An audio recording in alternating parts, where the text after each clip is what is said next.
Morning student, आज की कक्षा में आपका स्वागत है। आज का विषय है किरचॉफ के नियम, विद्युत परिपथ संबंधी किरचॉफ के नियम। तो हमने इससे पहले पढ़ा था ओम का नियम। ओम का नियम धारा और वोल्टेज को नापने काम में आता है। किरचॉफ का नियम भी धारा और वोल्टेज को जो है नापने काम में आता है, लेकिन जहाँ पर ओम का नियम काम नहीं करता है वहाँ से किरचॉफ का नियम जो है शुरू होता है। ओम के नियम से हम सिंपल परिपथों में, जो आपके छोटे परिपथ होते हैं, साधारण परिपथ होते हैं, उनमें धारा और विभव का मान ज्ञात कर सकते हैं। लेकिन यदि परिपथ जटिल हैं तो उन पर धारा का मान और वोल्टेज का मान ज्ञात करने के लिए हमें किरचॉफ के नियम का पालन करना होता है, किरचॉफ का नियम लगाना होता है। तो किरचॉफ वैज्ञानिक वह हैं गुस्ताव किरचॉफ। उन्होंने 1845 में धारा तथा वोल्टेज को नापने के लिए नियम दिया, जिसे किरचॉफ का नियम कहते हैं।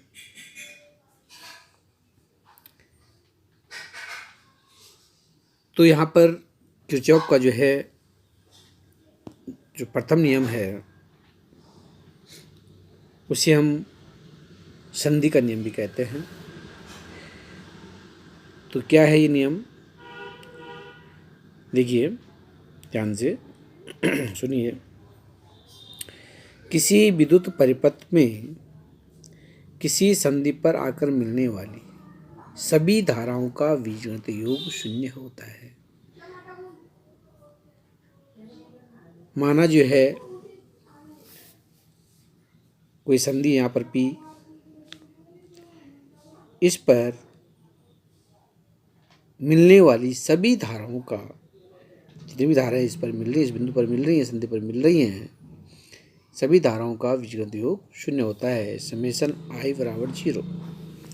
तो ये हमने यहाँ पे लिखा हुआ, किसी वैद्युत परिपथ में किसी भी संधि पर मिलने वाली सभी धाराओं का या समस्त धाराओं का बीजगणित योग शून्य होता है, समेशन I बराबर 0। तो इस प्रकार से यहाँ पर चित्र में दिखा रखा है। कुछ धाराएं जो आपको दिख रही होंगी जो अंदर को आ रही हैं, कुछ धाराएं जो ऐसी हैं जो बाहर को जा रही हैं। तो इन सब का जो बीजगणित योग होता है शून्य होता है। तो इस प्रकार से यहाँ पे हम इसका फॉर्मूला बना देंगे। I1, जो धाराएं संधि की ओर आ रही हैं उन धाराओं को धनात्मक लेते हैं, तथा जो धाराएं संधि से बाहर जा रही हैं, चित्र में दिखाई दे रहा है, उन्हें हम ऋणात्मक लेते हैं। तो इस प्रकार से I1 plus I2 plus minus I3 plus I4 plus minus I5 plus I6 plus minus I7 that equal 0। और यहाँ पे I1 plus I2 plus minus का माइनस हो जाएगा, minus I3 plus I4 minus I5 plus I6 I7 that equal 0। इस प्रकार से plus plus वालों को एक तरफ लिख लेंगे और बराबर दूसरी तरफ माइनस वालों को लिख देंगे, तो प्लस हो जाएंगे जब पक्षांतर करेंगे उसका। तो इस प्रकार से I1 plus I2 plus I4 plus I6 that is equal to I3 plus I5 plus I7। यानी कि ये संधि की तरफ आने वाली धाराएं हैं, ये संधि से बाहर जाने वाली धाराएं हैं। तो संधि की ओर आने वाली धाराओं का बीजगणित योग संधि से बाहर जाने वाली धाराओं के बीजगणित योग के बराबर होता है। ये जो आपका प्रथम नियम है, इसमें आपके पास एक नंबर का क्वेश्चन इस प्रकार से पूछा सकता है कि ये जो नियम है किस पर आधारित है। तो ये जो नियम आपके पास है, प्रथम नियम, ये आवेश संरक्षण के सिद्धांत पर नियम पर आधारित है। आवेश संरक्षण के नियम पर आधारित है। तो पूछा जाता है 1 नंबर क्वेश्चन कि ये किस नियम पर है, तो ये आप ध्यान रखना है, ये आवेश संरक्षण के नियम पर आधारित है। और इस प्रथम नियम को हम संधि का नियम भी कहते हैं और जंक्शन का नियम भी कहते हैं। द्वितीय नियम आपके पास है, किसी वैद्युत परिपथ में प्रत्येक बंद पास में विभव पतन, प्रत्येक बंद पास, ये प्रकार से यहाँ पर जो है 2 बंद पास दिखा रखे हैं, तो प्रत्येक बंद पास में विभव पतन, जो विभव में जो पतन हो रहा है, जैसे हमने आपको बताया था विभव पतन दूरी के साथ जो है विभव में होने वाला जो पतन होता है, कमी आती है, उसे विभव पतन कहते हैं। तो उसी प्रकार से यहाँ पर प्रत्येक बंद पास के विभव पतन या वैद्युत वाहक बल, जो इसमें वैद्युत वाहक बल होता है E के बीजगणित योग 0 होता है, जो उसका जो है बीजगणित योग जो क्या होता है 0 होता है। समेशन V बराबर 0। जो किरचॉफ का द्वितीय नियम है वो ऊर्जा संरक्षण पर आधारित है। तो ये भी पूछा जाता है कि किरचॉफ का द्वितीय नियम किस नियम पर आधारित है, तो ये जो ऊर्जा संरक्षण के नियम पर आधारित है। तो आपने इसको यहाँ पे ध्यान रखना है, इसको, ये ऊर्जा संरक्षण पर आधारित है और इसको जो है बोल्ता का नियम भी कहते हैं। इसका दूसरा नाम है द्वितीय नियम का, इसे बोल्ता का नियम भी कहते हैं, किरचॉफ का बोल्ता का नियम भी हम इसको कहते हैं। तो इस प्रकार से आप इसको कर लेंगे।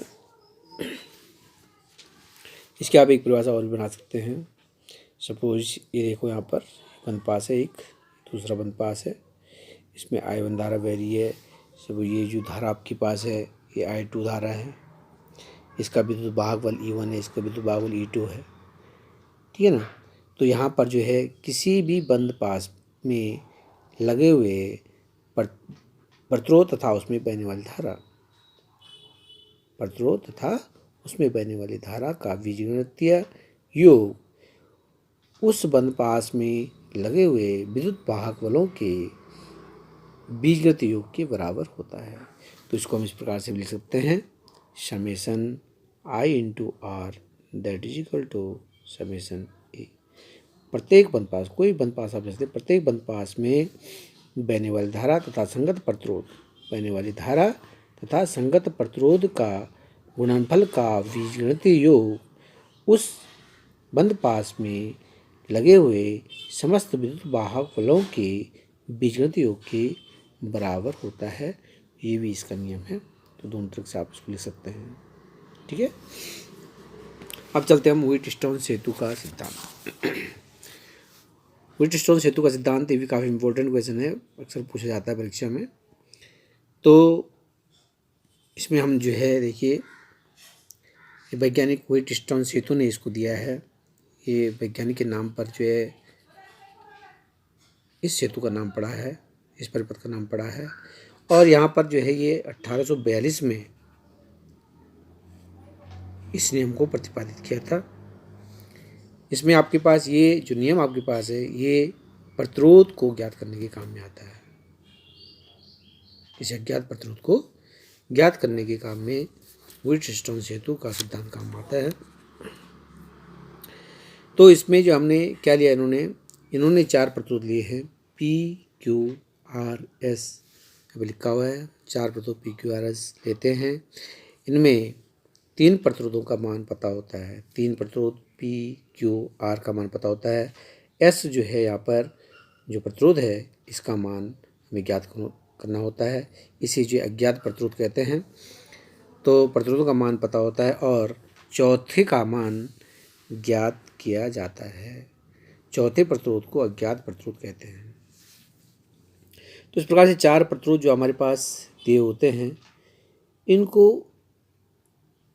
एक चतुर्भुज के रूप में, चतुर्भुज ABCD के रूप में जो है कि 4 भुजाओं में 4 प्रतिरोधों क्रमशः P, Q, R, S जोड़ते हैं, एक चतुर्भुज के रूप में जोड़ते हैं। 4 जो प्रतिरोध आपके पास दिए होंगे P, Q, R, S, इनको एक चतुर्भुज के रूप में जोड़ते हैं।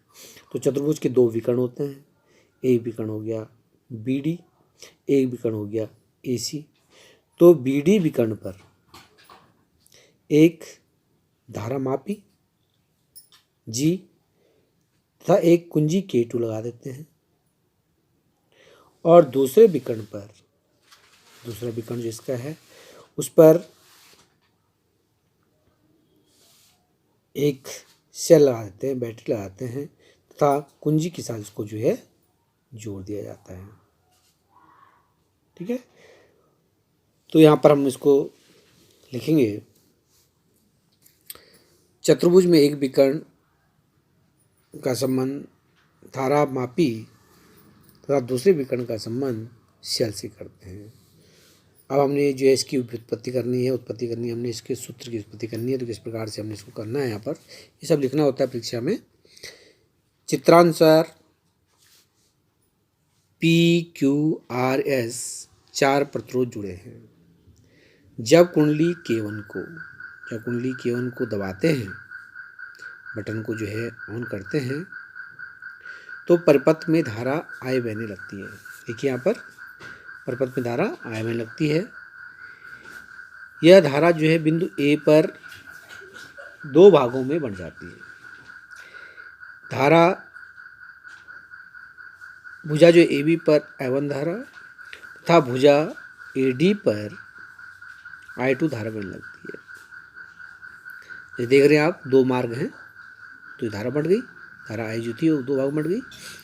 इसके बाद ये जो AB भुजा पर धारा गई I1, यहाँ पे भी हमारे पास 2 रास्ते हैं, तो ये धारा जो है 2 भागों में यहाँ पे बढ़ जाएगी। माना इधर जो है ये धारा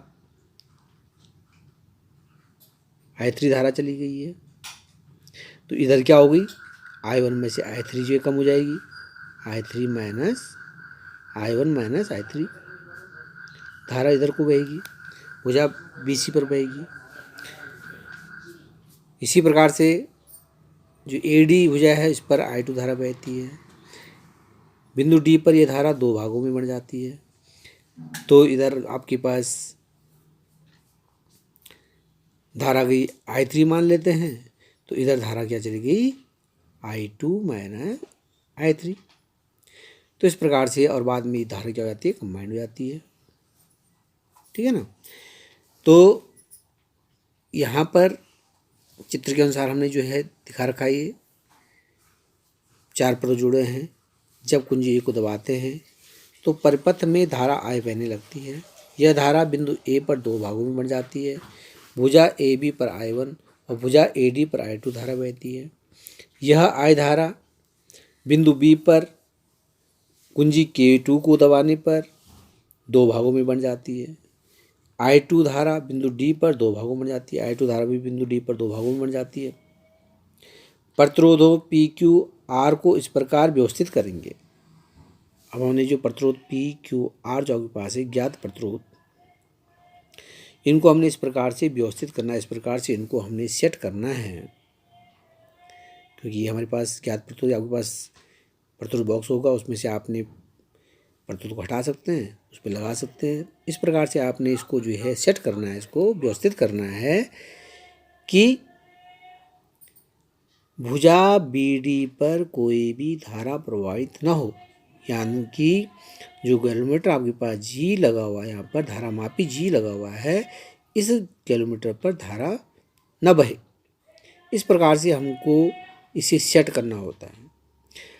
अगर धारा जो आपके पास BD जो विकर्ण है, इसमें लगे हुए गैल्वेनोमीटर पर, धारा मापी पर धारा प्रवाहित नहीं हो रही है, तो हमारा परिपथ संतुलन अवस्था में कहलाता है। ठीक है, क्या कहलाएगा, ये संतुलन की अवस्था में कहलाएगा। और हमको यहाँ पर संतुलन की अवस्था ही ज्ञात करनी होती है। ये आपका प्रैक्टिकल भी है, प्रैक्टिकल में भी आप इसको कर सकते हैं। तो समझिए, यहाँ पर जब हम क्या करेंगे, धारा हमने प्रवाहित की, तो ये धारा जो यहाँ पे बढ़ रही है, हमने BD में कोई धारा प्रवाहित नहीं होनी चाहिए हमारी, तो उसके लिए हम PQR को इस प्रकार से व्यवस्थित करते हैं, इस प्रकार से हम इसको सेट करते हैं कि हमारे BD विकर्ण में लगे गैल्वेनोमीटर धारा मापी पर कोई भी धारा प्रवाहित न हो तो यह संतुलन की अवस्था कहलाती है। तो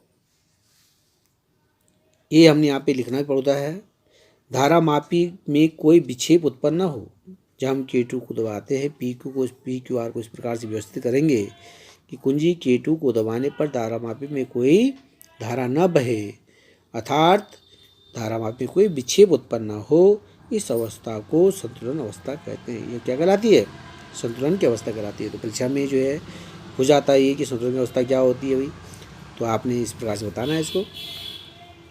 संतुलन की अवस्था में AB में बहने वाली धारा, जो AB में बहने वाली धारा है वही धारा आपकी BC में बहेगी, और यहाँ पर जो AD में जो धारा बह रही है वही धारा कहाँ बहेगी?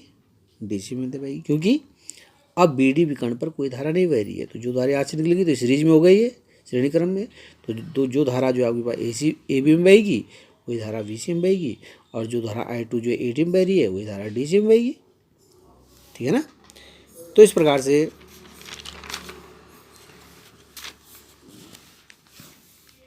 हमने इसको जो है प्रूव करना। अब तब जो है जब संतुलन की अवस्था आ गई है, संतुलन की अवस्था आ गई, आपने देख लिया है कि हमारे BD विकर्ण पर कोई भी धारा प्रवाहित नहीं हो रही है, तो आपकी संतुलन की अवस्था आ गई है।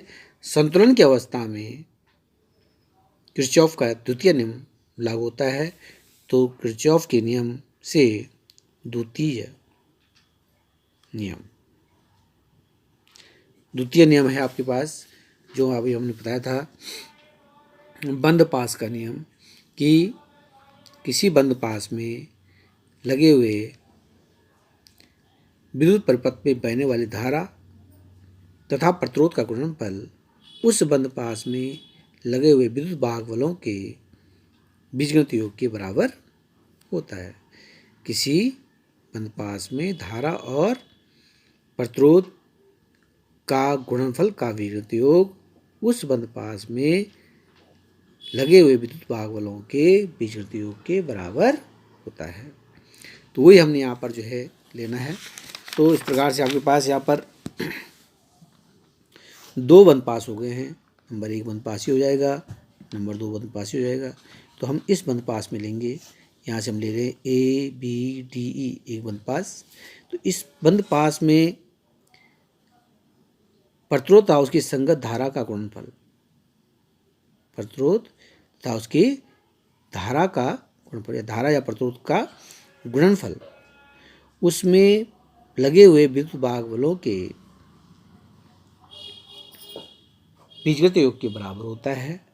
अर्थात यहाँ पर जो देखिए, इस पर धारा IB बह रही है, इधर चली धारा, यहाँ से धारा जो है अंदर को आई, यहाँ से फिर देखो इधर को ये बंद पास हमारे पास है, लेकिन यहाँ पे धारा जो है विपरीत दिशा में बह रही है, I2 जो है बाहर इस तरफ बह रही है।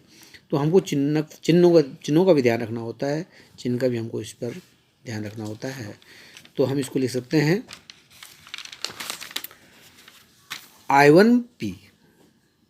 I1P plus I3G। I3 हमने इसको ले लिया धारा यहाँ पर, तो I1P और I3G इसमें बह रही है, और यहाँ से जो है धारा वापस गई, तो ये माइनस में हो जाएगा, माइनस I2R किसके बराबर होता है? ये उस बंद पास में लगे हुए विद्युत वाहक बलों के बीजगणित योग के बराबर होता है। तो हम यहाँ पर चित्र में देख रहे हैं कि इस पर कोई भी विद्युत वाहक बल नहीं लगा हुआ है, तो यहाँ पर इसका जो मान क्या होगा? 0 हो जाएगा। तो ये किसके बराबर हो जाएगा? 0 के बराबर हो जाएगा। संतुलन की अवस्था के लिए I3 में जो बहने वाली धारा होगी, ये जो BD में जो बहने वाली धारा होगी, I3 का जो मान होगा 0 हो जाएगा। तो I1P minus I2R that is 0 और I1P बराबर I2R समीकरण नंबर 1। इसी प्रकार से बंद परिपथ BCDB से दूसरा बंद परिपथ लेते हैं BCDB, इसमें लेते हैं हम। तो इसमें देख रहे हैं आप धारादर्शी भाई, यहाँ से जो है इधर से धारा आई है, ठीक है, और यहाँ से जो है धारा आई गई, ये विपरीत दिशा में बहेगी। तो इसको हम ले सकते हैं यहाँ पर बंद परिपथ BCD में I1Q minus I2S plus I3G that is equal to 0। I3 का मान 0 है, तो संतुलन की अवस्था में, किसी अवस्था में, संतुलन की अवस्था में I3 का मान जो है 0 हो जाएगा। तो I1Q माइनस I2S बराबर 0। I1Q बराबर हो जाएगा I2S समीकरण नंबर 2, इससे निकालना है इसको। और समीकरण 1 और 2, समीकरण 1 में समीकरण 2 से भाग देने पर, समीकरण 1 में समीकरण 2 से भाग देने पर भाग दे देंगे। समीकरण 1 I1P, लेफ्ट साइड का भाग लेफ्ट साइड में देंगे, राइट का राइट में देंगे। तो इस प्रकार से आपके पास जाएगा I1P बटे I1Q बराबर I2R बटे I2S। I1 से I1 कटा, I2 से I2 कटा, P अपन Q बराबर अपन S। और इस प्रकार से ये आपके पास जो है व्हीटस्टोन सेतु का सिद्धांत है, P अपॉन Q बराबर R अपॉन S। और यहाँ पर हम S की वैल्यू जो है, जो ज्ञात प्रतिरोध है, उसका मान ज्ञात कर सकते हैं। S बराबर Q upon P into R, सूत्र से इसी से निकला है।